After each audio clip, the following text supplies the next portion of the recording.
Yoko was having an art show in London at a gallery called Indica Gallery, and I heard this was going to be a happening, so I went down the night before the opening. And the first thing that was in the gallery, as you went in, there was a white step ladder and a painting on the ceiling and a spyglass hanging down. I walked up this ladder, and I picked up a spyglass, you balance it there, and in two little writings, it just said yes. If it said no, or, you know, something nasty, like, you know, rip-off or whatever, I would have left the gallery that, because it was positive, it said yes. I thought, okay, it's the first show I've been to that said something, you know, warm to me. So then I decided to see the rest of the show, and that's when we met.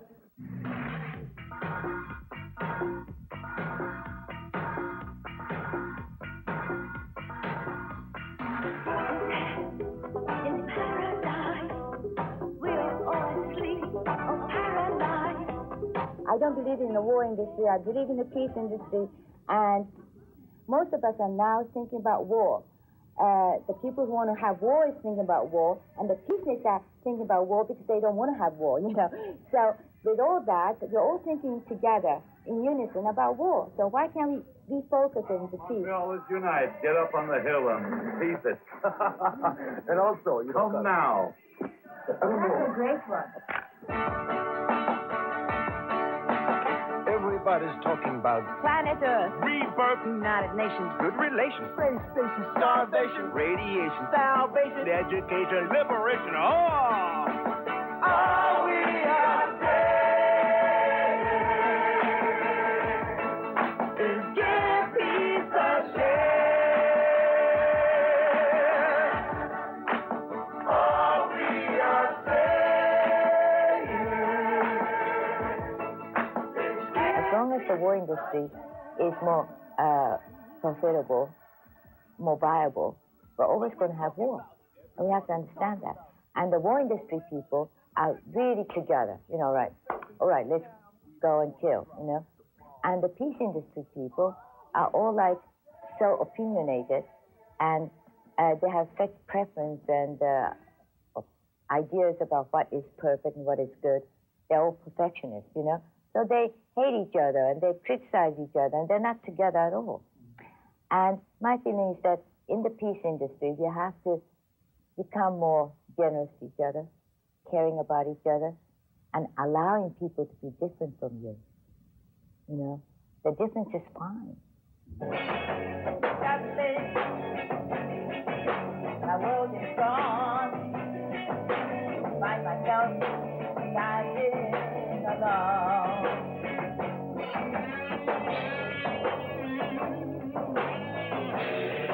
John was very caring too, and also he understood my music. And when I'm talking to Sean, it's just, you know, it's a very strange feeling. The same kind of taste, you know. And also with John, we never had to really explain to each other so much. You know, we just talked in sign language. Oh, this, oh, okay, well, that, you know. And we understood. And it's like that with Sean too, in a way. So it's a very strange feeling.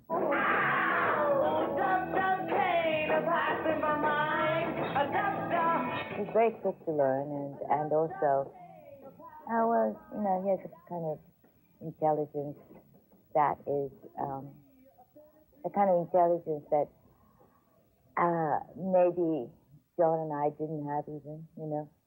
I mean, he's still very young, you know, and so that's very interesting, how far he's going to go.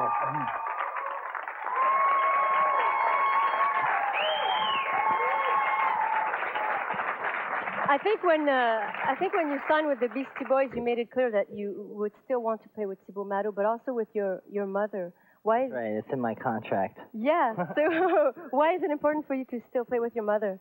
Because she's badass, you know. She's really cool. I mean, she makes music that nobody dares to make, and you know, we play some funky rock beats, and she goes like, ah! Like, you know. And I think that's really cool, you know what I mean? So you can bring anything you like, too. Yeah, I mean, it's just really avant-garde and alternative and punk rock, and I think the world needs some more weird stuff out there. Yeah, you like weird stuff. Yeah, I like weird stuff. Do you think that came from her? Probably, yeah. Yeah. Yeah, she's pretty weird, you know what I mean? I think we're a weird family. Yeah. It's kind of like a tradition, yeah. Yeah, but it must be something like when you're a teenager, the thrill is to rebel against your parents and shock them, but I don't think you could shock her. I know, like once when I was a kid, I went up to my mom and I said, I'm going to get a mohawk, a green mohawk, and she was like, that's great, I'll get one too. And I was like, no other mother would say that. And so I didn't do it, you know, because I only wanted to do it because it would piss her off, and that didn't even piss her off, so I was, you know, I gave up after that. What music did she really want you to discover? Because she knows so much stuff. I mean, to be honest, I don't know, do you know the Three-Penny Opera by Bertolt Brecht? No. He's a German composer from the 20s. I know Bertolt Brecht, but I couldn't say that I know his music precisely. Yeah, well, that's the kind of stuff she wanted to get me into. You know, like 20s classical music and also avant-garde composers like Arnold Schoenberg. Okay. And Bartók. That kind of stuff. She's kind of into. I mean, she comes from a different generation. Yeah. Like when she met my dad, she didn't know who the Beatles were. Really? Yeah, she's like one of the only people on the planet who didn't know. Wow, yeah, because she was older. She was more into like avant-garde music and classical and jazz, but she didn't really like rock music. She thought it was stupid. Really? Wow. So what did your father think of that? He loved it, you know what I mean? I mean, he was psyched to meet somebody that didn't know about the Beatles. I think it made him happy. You know? The only person on earth. Very often I would read articles about you, and they would say that you have the experimental side of your mother and the melodic side of your father, and it's sort of a limited way to see things, but do you agree in a way that you've had those... I don't like to talk about myself in terms of my parents, to be honest, you know? Yeah. I think people try to make those kind of comparisons because they're desperate to say something about me in association with them, you know? But personally, I don't think I really have much to do with either of them. It's really, you really feel you have your, well, you do. I feel like I'm much more influenced by like, by Beck. Yeah. You know what I mean? Yeah. I'm 22 years old. I mean, I grew up listening to like Grandmaster Flash. Yeah. You know what I mean? I didn't grow up listening to the Beatles. No. I grew up listening to like, you know, the Talking Heads. Yeah. And like, and you liked Violent Femmes. And Violent Femmes, exactly. Yeah. And I grew up in the 80s, you know what I mean? It was like, it was a different time. It was not the 60s. You know what I mean? I was like breakdancing in the street. I wasn't like... And there was like, new wave still. Yeah, I didn't have flowers in my hair at the time. So what's important for you when you write a song? What do you focus on? What's important? What makes it good for you?